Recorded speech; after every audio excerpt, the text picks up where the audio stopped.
আসসালামু আলাইকুম সবাইকে। অচেনা ভালোবাসা গল্পের 17 নম্বর পার্ট। তো বেশি কথা না বলে চলুন গল্প শুরু করা যাক। রায়হানকে নিজের ভার্সিটির টিচার হিসেবে দেখে জোনাকি অবাক হয়ে রইল। ক্লাসের সকলে যখন সিট ডাউন বলার সাথে সাথে বসে পড়েছে, সেখানে জোনাকি বিস্ময় নিয়ে রায়হানের দিকে তাকিয়েছিল। তার এমন কাণ্ডে পুরো ক্লাসের ছেলেমেয়েরা মুখ চেপে হাসা শুরু করেছে। সবার মনে হয়েছে জোনাকির স্যারকে পছন্দ হয়েছে বলে এমন হাবার মতো তাকিয়ে রয়েছে। রায়হান ভ্রু গুটিয়ে সবার দিকে তাকালো, তারপর নজর যায় ক্লাসের মাঝ বরাবর সারিতে দাঁড়িয়ে থাকা জোনাকির দিকে। জোনাকির এভাবে তাকানোর মানে তার কাছে স্পষ্ট। সে মনে মনে হাসলো, তবে সেটা নিজের মুখভঙ্গিতে প্রকাশ করলো না। নিজেকে যথেষ্ট গম্ভীর রাখার চেষ্টা করে বলল, সাইলেন্ট স্টুডেন্ট। এরপর জোনাকির দিকে তাকিয়ে বলল, হে ইউ। জোনাকির হঠাৎ ধ্যান ভাঙে, সে আশেপাশে তাকিয়ে লজ্জায় পড়ে যায়, চারিদিকে এলোমেলো দৃষ্টি ফেলতে থাকে। রায়হান আবারও বলল, হোয়াটস ইউর নেম? এই প্রশ্নে জোনাকি থতমত খেয়ে গেল। রায়হান কি তার নাম জানে না নাকি? এইভাবে নাম জিজ্ঞেস করছে কেন? কিন্তু সেই প্রশ্ন তো আর এখানে করা যাবে না, তাই মিনমিন করে বলল, জোনাকি আফরোজা। রায়হান বলল, ওকে সিট ডাউন। বলতেই জোনাকি ধপাস করে বসে পড়লো নিজের জায়গায়। রায়হানও তার ক্লাস শুরু করলো। জোনাকি যেন হাঁপ ছেড়ে বাঁচলো। তার হঠাৎ মনে পড়লো রায়হান সেদিন বলেছিল যেদিন সে ভার্সিটিতে যাবে তার জন্য সেদিন সারপ্রাইজ আছে। তাহলে কি এটাই সেই সারপ্রাইজ? তানিয়া বলল, ওই জোনাকি, কি হলো রে? তুই কি ফতে ফিদা হয়ে গেছিস রোতে রায়হান স্যারের উপর? জোনাকি চোখ জোড়া ছোট ছোট করে তাকালো তানিয়ার দিকে, তারপর দাঁত কিরমির করে বলল, তোকে আমি পতে পিটিয়ে পিঠের ছাল উঠিয়ে ফেলবো। তানিয়ার মুখটা চুপসে গেল। সে জোনাকিকে ভেঙচি কেটে ক্লাস করাতে মন দিল। আর এদিকে ক্লাস শেষ হতেই রায়হান বেরিয়ে পড়লো ক্লাস থেকে। তারপর শুরু হলো সকল ছেলে মেয়ের ফিস তাও আবার জোনাকিকে নিয়ে। কেউ বলছে, miss Jonaki for in love with our crush Raihan sir. What a luck ইয়ার। ফার্স্ট ডে সেই স্যারের মনোযোগ আকর্ষণ করে নিল। দেখলি তো, মেয়েটা আসলে হাবার মতো দেখায়, কিন্তু ভেতরে ভেতরে অনেক চতুর। এমন আবার অনেক কথা সবাই বলতে লাগলো। কেউ কেউ খোঁচা মেরে জোনাকিকে শুনিয়েও বলতে লাগলো। জোনাকি আপাতত কিছু বলল না, কারণ সে জানে সে এভাবে দাঁড়িয়ে না থাকলে কারো সাহস হতো না এমন কথা বলার, তাই প্রথমত দোষটা তারই। তানিয়া বলল, জোনাকি কিছু বলছিস না কেন? দাঁড়া, এক একটাকে ধরে এমন কিলানি খাওয়াবো যে তোর নাম মুখে আনার আগে হাজারবার ভাববে। বলেই তানিয়া বসা থেকে উঠে দাঁড়ালো। জোনাকি তার হাত ধরে তাকে টেনে আবারও বসিয়ে দিয়ে বলল, প্রয়োজন নেই তানিয়া, বসতো। শুধু শুধু ঝগড়া করে টাইম ওয়েস্ট করা ছাড়া আর কিছুই হবে না। তানিয়া বলল, এমনিতে তো ভালোই বচন করিস আমার সাথে, তাহলে ওদের কিছু বলছিস না কেন? জোনাকি বলল, কারণ দোষটা আমার। তানিয়া বলল, দোষ তোর মানে? পাগল মেয়ে, তুই জানিস প্রথম দিন যখন স্যার এই ক্লাসে এসেছিল তখন প্রত্যেকটা মেয়ে তখন এমনভাবে স্যারের দিকে তাকিয়েছিল যেন স্যার তেঁতুল, আর তারা সেই তেঁতুলের দিকে তাকিয়ে মুখ থেকে লুল ফেলছে।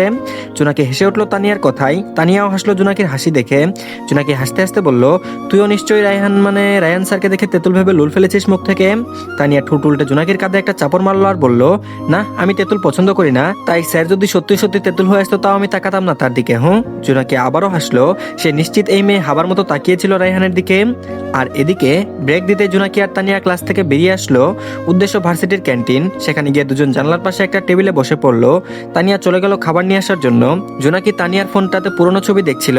টেবিলের সামনে চেয়ারটায় কেউ বসতে জোনাকি চকিত তাকালো সেদিকে। রায়হানকে নিজের সামনে এসে একই টেবিলে বসতে দেখে মায়া অবাক হলো, সাথে সাথে আশেপাশে তাকালো। তার ডিপার্টমেন্ট সহ অন্যান্য ডিপার্টমেন্টের স্টুডেন্টরাও আছে সেখানে। তারা এমনিতেও বাজে বকছে, এখন আরো বেশি বাজে বকবে তাকে নিয়ে। তারপর বলল, রায়হান ভাইয়া এখানে কি করছেন? রায়হান বলল, ক্যান্টিনে নিশ্চয়ই ক্রিকেট খেলার জন্য আসেনি, খাওয়ার জন্য এসেছি। থতমত খেয়ে গেল জোনাকি। সে ঝটপট আবারও বলল, না মানে এখানে কেন আসলেন তাই বলছিলাম। রায়হান বলল, এটা নিশ্চয়ই তোমার ওই মির্জাফর বাপের সম্পত্তি না যে বসতে পারবো না। জোনাকি আবারও আশেপাশে তাকিয়ে রায়হানের দিকে তাকিয়ে কণ্ঠ খাদে নামিয়ে বলল, রায়হান ভাইয়া আপনি এখানকার একজন টিচার আর আমি আপনার স্টুডেন্ট, এভাবে স্টুডেন্টের পাশে বলে খেলে তো মানুষ নানান কথা বলবে। রায়হান পকেট থেকে নিজের ফোনটা বের করতে করতে বলল, কেন, এটা কি কোনো বাধ্যতামূলক নিয়ম নাকি? জোনাকি অসন্তুষ্ট হলো রায়হানের এমন উত্তরে। রায়হান কি বুঝে অবুঝ হয়ে আছে নাকি আসলেই বুঝছে না? জোনাকি বলল, ভাইয়া আমাদের ক্লাসের অনেকে আগে থেকে বাজে কথা বলছে, এখন আরো বেশি বলবে তাই বলছিলাম কি। রায়হান বলল, কে কি বলেছে আমাকে বল, আমি বুঝাচ্ছি তাকে বাজে কথার ডেফিনেশন। জোনাকি হাল ছেড়ে দিয়ে বলল, থাক ভাইয়া, আপনাকে আর কিছু করতে হবে না, আমি বুঝে গিয়েছি। রায়হান বলল, গুড, এমন স্টুডেন্ট তো চেয়েছিলাম আমি। তানিয়া খাবারের 2টা প্লেট নিয়ে আসলো। জোনাকির পাশে রায়হানকে দেখে হতবাক হয়ে গেল। নাস্তার প্লেটগুলো টেবিলের উপর রেখে জোনাকির দিকে তাকালো। রায়হান তো ভাবলেশীন ভাবেই আছে। তানিয়ার আনা প্লেট থেকে একটা সমস্যা নিয়ে খাওয়া শুরু করলো। তার এমন কাণ্ডে তানিয়ার চোখ বড় বড় করে তাকালো। ফের হয়েছে তো কি হয়েছে, মগের মুলুক পেয়ে গেছে নাকি যে কোনো পারমিশন ছাড়াই তার টাকায় আনা সমস্যা খেয়ে নিবে? তারপর বলল, স্যার আপনি আমার সমস্যা খাচ্ছেন কেন? রায়হান খেতে খেতে তানিয়ার দিকে পূর্ণ দৃষ্টি ফেলে বলল, ইজ ইট ইউর সমস্যা? বলেই সমস্যা আর তানিয়ার দিকে 2-1 বার তাকালো। তানিয়া ভ্রুকুচকে তাকালো রায়হানের দিকে, তারপর বলল, এটা আমার টাকায় কেনা সমস্যা। রায়হান বলল, ও সেটা বলবে না, এই মাসের বেতনটা পেলে টাকাটা দিয়ে দেবো, আপাতত যেতে পারো। তানিয়া আবারও কিছু বলতে যাবে জোনাকি তার হাত ধরে টান দিয়ে তাকে বসিয়ে দিল নিজের পাশে। নিচু আওয়াজে বলল, বোন আমার ঝতে ঝগড়া বাজিস না, আমি তোকে পরে সব বলবো, এখন আমার নাস্তাটা রায়হান ভাই খাক, নে এটা তুই খা। বলতে বলতে অন্য একটা নাস্তার প্লেট তানিয়ার দিকে এগিয়ে দিল। তানিয়া ঠোঁট উল্টে বলল, না তুইও নে, এখান থেকে খা। মাঝখান দিয়ে রায়হান তার বড় পাটা ঢুকিয়ে বলল, আজব মানুষ তো, আমি কি সবটা খাবো নাকি? এই জোনাকি নাও এগুলো খাও, আর এগুলো যদি তোমার না পেট ভরে তাহলে আমাকে বলিও, আমি ক্যান্টিন থেকে বাকি করে কিনে দেবো তোমায়। বলেই টেবিলের উপরে থাকা পানির জগটা থেকে গ্লাসে পানি ঢাললো। জোনাকি আর তানিয়া হতবাক চোখে তাকালো রায়হানের দিকে। এই কেমন মানুষ, বাকি করে খাওয়াবে আবার সেটা বলছেও। তারপর বলল, না ভাইয়া থাক, লাগবে না, আপনি এটা খেয়ে নিন, আমার খিদে নেই। রায়হান প্লেটটা এবারে জোনাকির সামনে রেখে বলল, বললেই হবে নাকি, নাও খাও, আমি নিজে গিয়ে নিয়ে আসছি তোমার জন্য। বলে সে উঠে দাঁড়ালো আর ক্যান্টিনের ভেতর দিকে চলে গেল। রায়হান যেতেই তানিয়া ঝাঁপিয়ে পড়লো জোনাকির উপর। তারপর বলল, জোনাকি তুই স্যারের পূর্ব পরিচিত কেউ, তুই স্যারকে আগে থেকে চিনিস, তখন বলিসনি কেন? জোনাকি বলল, আরে তানিয়া, সুযোগ পেলে তবেই না বলতাম, আমি নিজেই তো এই ব্যাপারে জানতাম না। তানিয়া বলল, ওহো, কিন্তু রায়হান স্যার কে হয় তোর? জোনাকি বলল, আমার ভাইয়ার বন্ধু হয়। তানিয়া বলল, বন্ধু? জোনাকি বলল, হ্যাঁ বন্ধু, তারা কলেজ লাইফ থেকে একসাথে, সেই সুবাদে আমার সাথেও পরিচয় আছে, তার জন্যই তো হঠাৎ তখন নতুন টিচারের জায়গায় ওনাকে দেখে হাবার মতো তাকিয়েছিলাম। তানিয়া হাসলো জোনাকির কথাই। তখন রায়হান আসলো সেখানে, হাতে তার একটা নাস্তার প্লেট, সেখানে সব ধরনের নাস্তা নিয়ে এসেছে সে। জোনাকি অবাক হয়ে বলল, রায়হান ভাই এত নাস্তা কেন নিয়ে এসেছো? রায়হান বলল, নাস্তা নিশ্চয়ই মাথায় দেওয়ার জিনিস না, তাই খাওয়ার জিনিস খাওয়ার জন্যই নিয়ে আসছি, নাও খেয়ে নাও। আবার তোমার আশেপাশের মানুষ বলবে এটা ওর এটা ওর, আমি আবার এসব সহ্য করবো না, সো নাও। এখন যাচ্ছি আমি, নেক্সট একটা ক্লাস আছে, আর লিসেন ক্লাস শেষে গেটে অপেক্ষা করো, আমি সহ যাবো। এক নাগারে কথাটুকু বলে রায়হান সেখান থেকে চলে গেল। জোনাকি আর তানিয়া হা করে শুধু তার কথা শুনছিল। সে যেতেই যেন দুজনের বোধগম্য হলো তারা ক্যান্টিনে এত মানুষের সামনে হা করেছিল। আর এদিকে তানিয়া বলল, আচ্ছা জোনাকি আমি যাচ্ছি, শুন স্যার তো আসবে, তার সাথে চলে যাস, কাল আসবে কিন্তু, টাটা। বলে তানিয়া একটা অটোরিকশায় উঠে পড়লো। জোনাকি কিছুক্ষণ তাকিয়ে রইল সেই রিক্সাটার দিকে। রিক্সাটা দৃষ্টিসীমানার বাইরে চলে যেতে সে আশেপাশে তাকালো। হঠাৎ রায়হান কেন তাকে অপেক্ষা করতে বলল। হঠাৎ রায়হান এসে বলল, বেশি অপেক্ষা করিয়ে ফেললাম বুঝি? রায়হানের আওয়াজ শুনে জোনাকি পেছন ফিরে চাইলো।